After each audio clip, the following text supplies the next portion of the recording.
What's up, Armor Down? How are you this morning? I hope this video finds you chilling. That's mostly where I'm at, chilling, interacting with the world as it stands and just kind of being like, all right, well, that's what we've got. Got to work well with it. This great video we just had with the CEO of the Veterans Yoga Project. And her name is Brianna Renner. And we talked a little bit about resiliency, and she talked about it in the context of her stuffy nose, right? So she's working with me and we're practicing 4 bells. And at the end, we talk about resiliency. And she describes how inside the moment of the breath, she wants to breathe out of her nose, but because her nose is all stuffed up, she can't. So she goes to breathe in through her nose, realizes she can't in that moment, feels the restriction of her mind, making the comparison between how she has remembered breathing through her nose in the past compared to the moment of now where she can't breathe through her nose. And there's this opportunity to resist, right? I'm just going to force through, or I'm going to resist the realities of the moment. And she says resiliency is part of recognizing that resistance and then settling in to the reality of the moment, not trying to force it to change, not trying to fix it, but being with the thing as it is and finding where your relationship to that can be. And then through kind of the practice and awareness, finding that smoothness into that space. It's just a really simple, interesting kind of thing. And so I want to just reinforce that. If you haven't watched the video, it's just an example of the practice, followed by a little bit of discussion about what the practice represents. So kind of building off of that, building off of last week, building off of last training, which is kind of radical equanimity. And what that means is really committing to being calm and settled in the face of whatever. And it is not avoidance. It is not running away from. It's interacting with. It's understanding that there is space. It's recognizing that you will recognize the space and that there's always space to be with whatever's going on and still make moves, whether it's a movement of what Brianna did when she was trying to breathe through a stuffy nose, which is just breathing through her mouth, or whether it's sitting with a really complex issue and just not saying anything, just sitting with it, being with it, not necessarily giving voice to it. Or maybe it's something where it's really uncomfortable and you just move, right? So radical equanimity is this idea that there's always space, even in the hardest spaces. And finding that space, whether it's kind of external to you or it's internal to you, and participating with this space from the perspective of presence, with awareness. The opposite of radical equanimity is to fight the reality as it is and try to stop it being the way it is. To use Brianna's example, if you try to fight a stuffy nose and you try to keep breathing through a stuffy nose, if you fight it, I'm gonna do this right now, I'm gonna fight it. You might be able to kind of sneak some breath in around the snot, right? You might be able to like blow all the snot out and kind of just make it work. Or you could recognize the resistance, like, oh, why don't I just breathe through my mouth? So resiliency is having a stuffy nose and breathing through your mouth. Right? I don't mean to simplify it, and I don't mean to make a joke about how challenging life can be. But I want to emphasize the fact that there's always spaciousness. There's always an opportunity there. And the way to see that opportunity is to become settled, present, and move from there. Now, there's lots of layers to it. It's complex. That's why there's 4 bells, So it's the interaction with what shows up in the outside world, what shows up in the sight, sound, taste, touch, smell. That's bell 1. What's showing up in the body? How is it showing up in the body? What kind of sensations are there? It's bell 2. Breath experience. Breath experience is the foundation also of the emotional experience. So when you're interacting with breath and the space of the breath, the location of the breath, the intensity of the breath, you're interacting with the framework, the ground of the emotional experience. So just those first 3 bells is the practice of recognizing the way life shows up, the way life shows up around you, the way life shows up in you, the way life shows up emotionally. And then the 4th bell is how to be with it over time. Like, is there a way to participate with what's out there from the very best capability I have? And the very best capability that you have, that all human beings have, is our capacity for love and compassion. So if you can go through bell 1, bell 2, bell 3, and get to that place of love and compassion, then the chances of you finding some space to move through whatever's going on goes up. So let's practice it. Let's practice. Take a little sip of coffee here.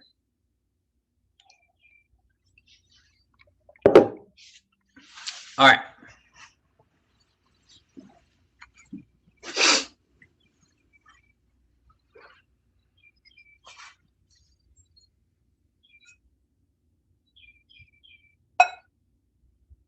Bell 1.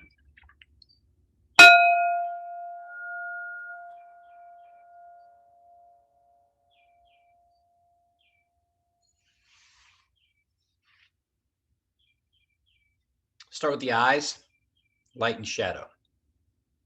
Light and shadow. Start to take in light and shadow.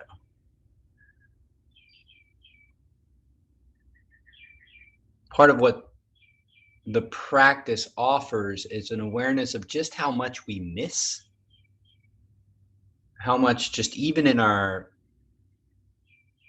plane of view,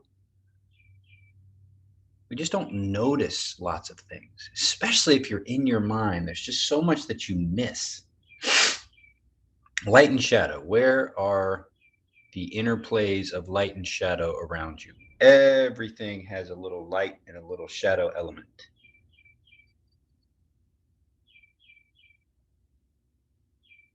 If you look at something small, even the tiniest of things has a light and shadow element.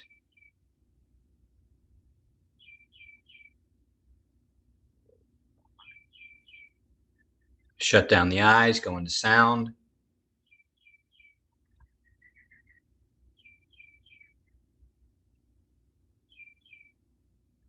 Just kind of play the label game. Label what sounds you hear. Is it machine sounds, people sounds, nature sounds?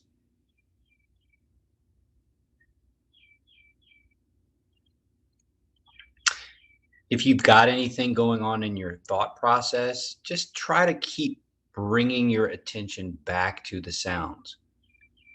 I've got a song in my head that's in the back of my mind. I can feel it back.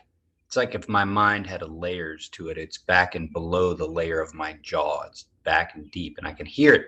I can hear it behind the sounds that I'm focusing on. It's okay. It's fine. I just know that it's there, and I send my attention back to my intention. Intention. I'm putting my attention on sound, and my intention is to keep sending my attention back to sound.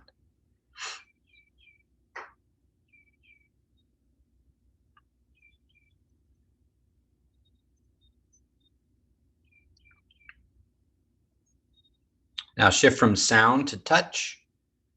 So kind of going from outer space to the space of your body, the outer aspects of your body, the skin layer. What kind of information is the skin giving you?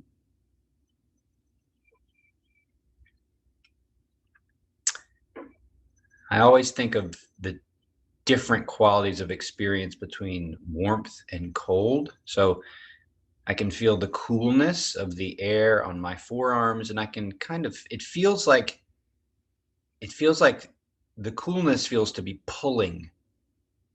It feels like there's a movement away. The coolness seems to hit my skin and kind of pull away from my skin. So like feels like my body's working underneath the layer of skin to keep the energy in that the coolness is pulling out. It's light. It's not a big sensation. It feels like reverse mist. So if mist was falling from the sky, it feels like the equivalent of mist lifting off of my skin. That's what the coolness feels like. It's got like in my mind, I imagine it kind of a light blue color. I also have the feeling of warmth on my skin. So the parts of my skin covered by my clothing. And that feels like a pressing down. So it feels like a downward press. So whereas the coolness feels like it's pulling away, warmth feels like it's pressing in. The qualities of the moment, presence.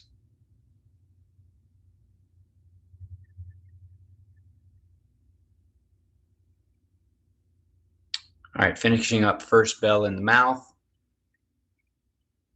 studying sensations of the mouth, taste of coffee, a little tinny kind of taste on the tongue.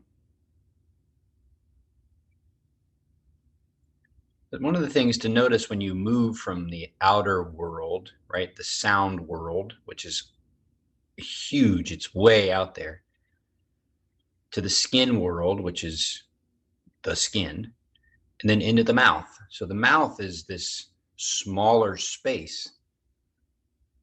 The size of the awareness of the sound is the whole world. The size of the awareness of the mouth is small.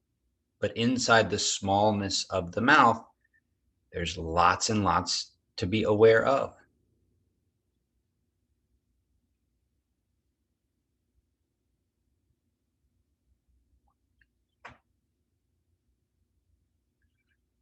All right, let's go to second bell.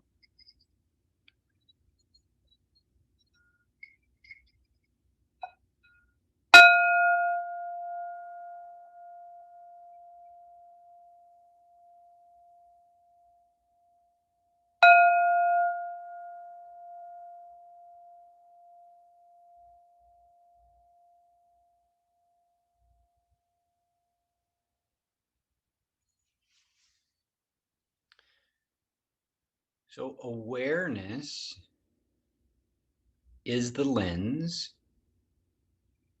Where you're putting the awareness dictates the presentation of the moment. So the presentation of the moment of sound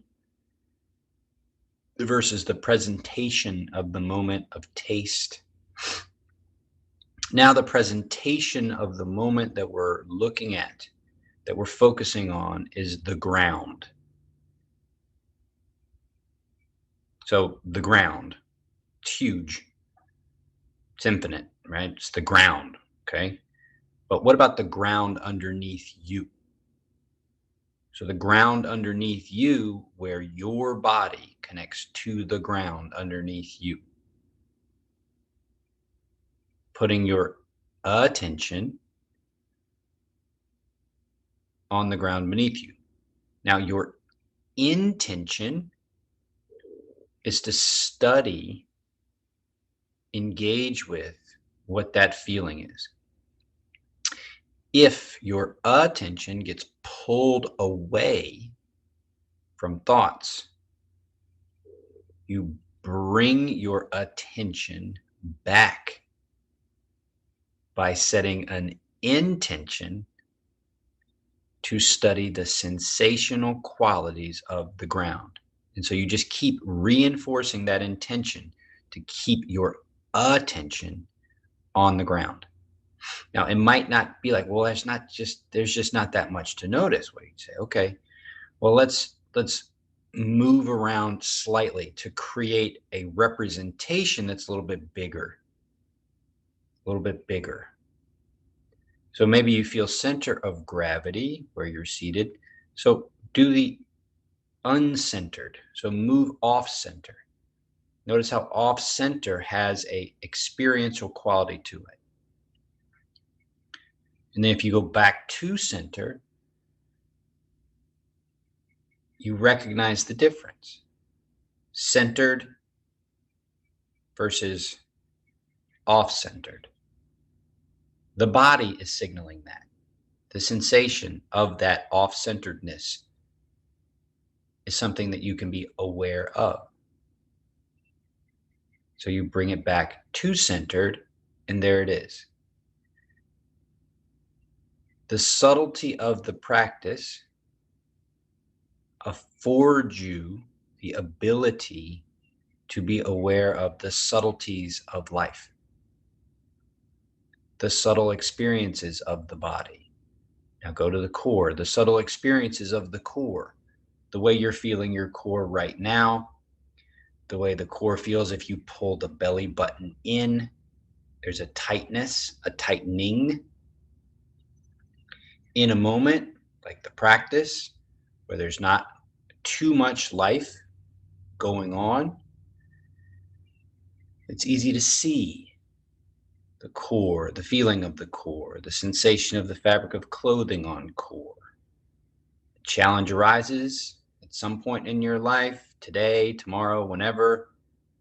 There's going to be a moment where your core will react in a particular way or respond to a particular thing. And maybe this will be the time that you notice it. Maybe this will be the time you're like, oh, my core just got tight. If I loosen it and relax, can I sit with whatever's going on for that moment required to choose?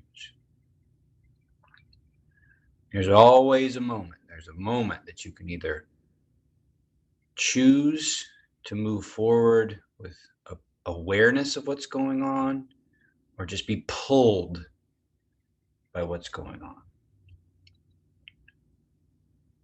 When you come to the heart space, spend a little time with the shoulder blades, tops of the shoulders, the collarbones. If you're like most people, the shoulders, shoulder blades, the chest cavity, the diaphragm that travels over the bottom of the ribs, these are all areas that respond and react. Are they responding and reacting from a place of awareness? Are you aware? Or is it just something that happens and then you're pulled away? And so when you subtly pull your shoulder blades back and feel the influence on the collarbones, you're practicing recognizing the subtlety. When you're rounding the shoulders forward and feeling that kind of off alignment, it's something that you now may see in another instance. Next time you're seated and slouched and feeling a particular way, you may notice, shoulder blades, my alignment, that alignment has an impact. Here's the opposite of that alignment. Here's the uprightness. I noticed it this time. Cool. Now throat space. It amazes me what happens in my throat and what happens in my chest almost every single time I meet a new person. Almost every single time I meet a new person, I feel tightness in my throat and my chest and my belly collapses into a tight ball. And I'm it happens so fast that I'm only noticing it after it's already happened. I am slowly getting closer and closer to noticing it as it's happening.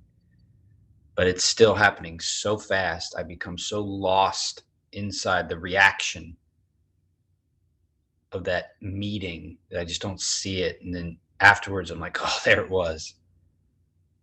Throat space.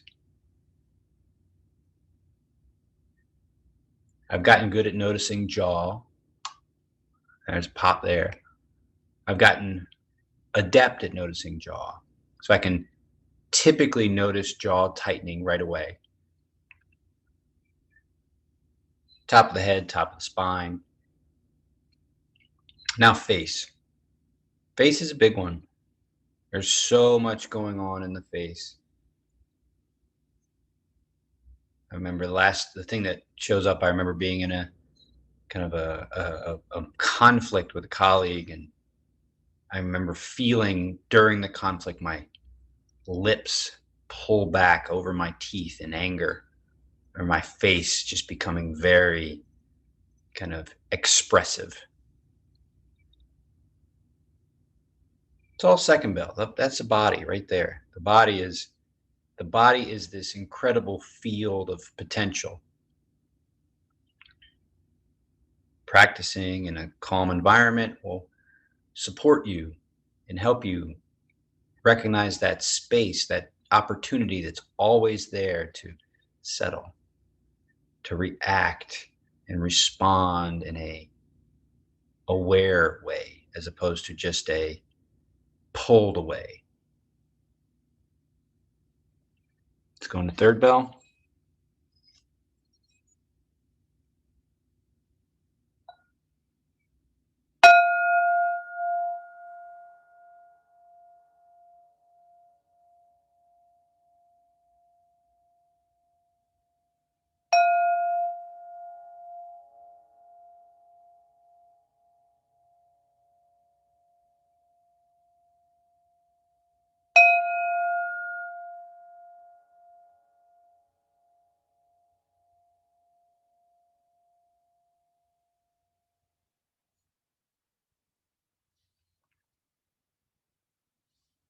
So now the breath. So the breath, of course, is going to change. It's constantly changing. It's going to change according to how you're aligned. It's going to change according to how your body is reacting to whatever's going on.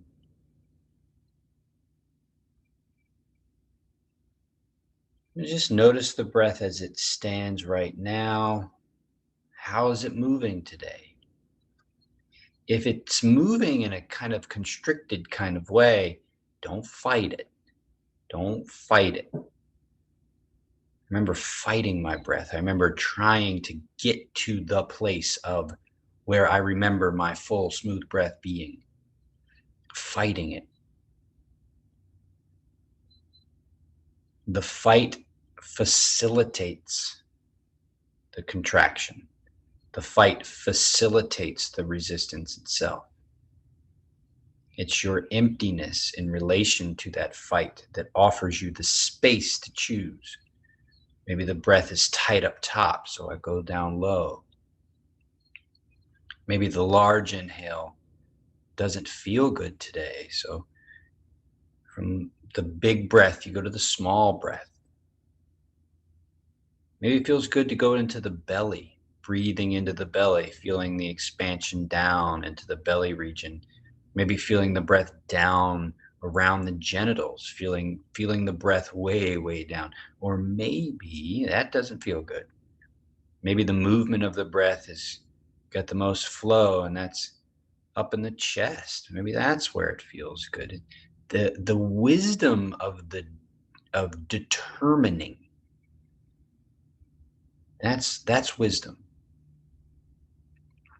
Determining what to do based on your awareness of what's going on. The absence of wisdom is the predisposed notions of it should be this way or it should be that way. So you're not actually responding to the present moment. You're responding to life as you see it, as your mind sees it, as compared to this or as compared to that. as opposed to what actually is.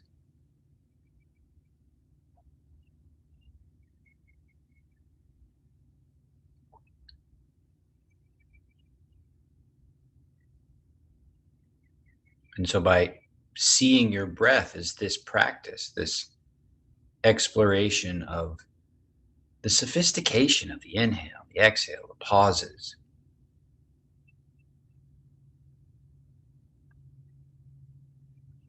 and it's not necessarily that this type of breath or that type of breath will do this or do that, or if you breathe through one nostril and out the other and do square breathing and Wim Hof breathing and all these other kinds of breathing techniques, you'll be X, Y, and Z. There's far more to do with being with the breath, recognizing it as it is, and then interacting with it as it is with presence. This is equanimity, only this is radical equanimity, only it's just you, just sitting there practicing. But how's this going to help you in your real life? What's this going to do when I'm arguing with family or work issue or et cetera, et cetera, et cetera? Well, by studying it now, the chances are you'll be able to be with it when you're in this moment. Maybe you can get to a place inside of a moment of turmoil or inside of a conflict where you can pull back from the way conflict should be or needs to be and just be with it as it is. And in that moment of equanimity, you might change course. Instead of saying that thing, you choose not to. Or instead of being silent, you say the right thing.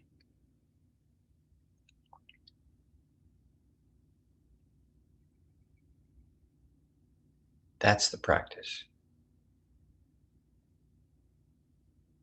And now, fourth bell. This fourth bell here is ultimately where we want to go, where we want to be, what we want to be working with.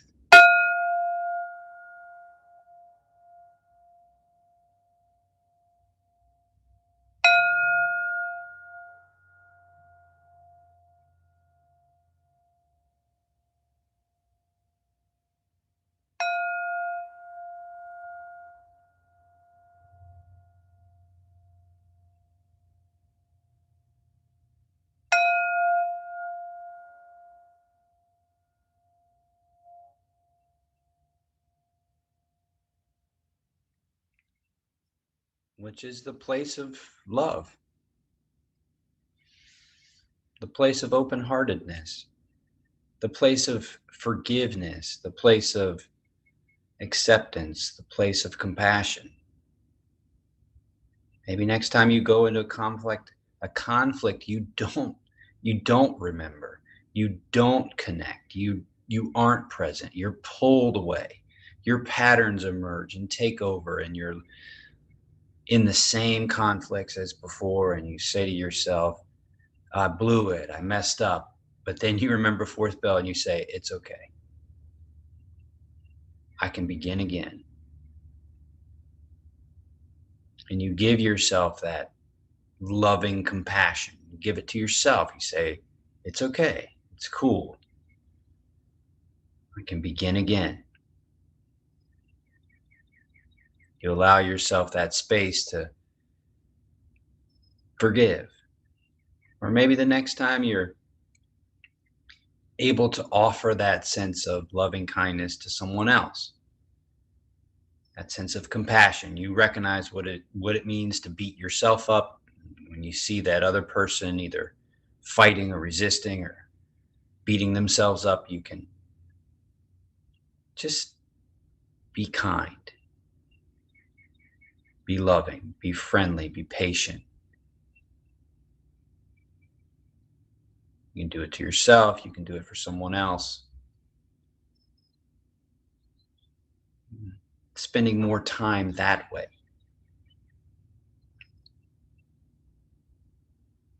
So let's practice loving kindness meditation. So repeat after me in your mind. May I be at peace with my mind. May I be at peace with my body. May I be at peace with my heart. May I be at peace with my mind. May I be at peace with my body. May I be at peace with my heart. May you be at peace with your mind. May you be at peace with your body. May you be at peace with your heart.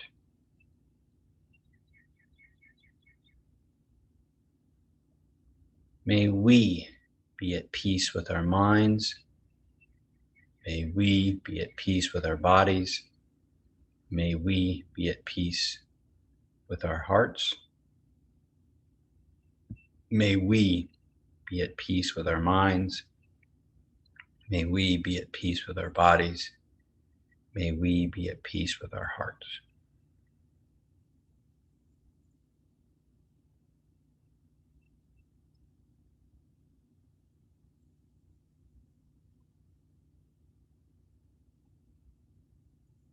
The last thing I'll say before we finish is just enjoy just the quiet. There's so much to be said about the quiet present moment, the practice in the morning, just sitting open-hearted, patient, empty, quiet.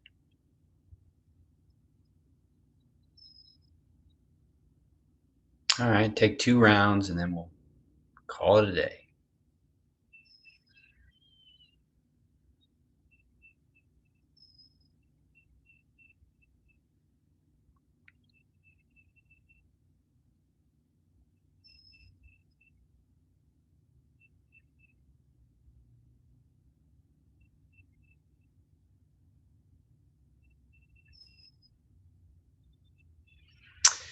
I hope today is the day that you recognize that moment. I hope today is the day that you recognize your opportunity.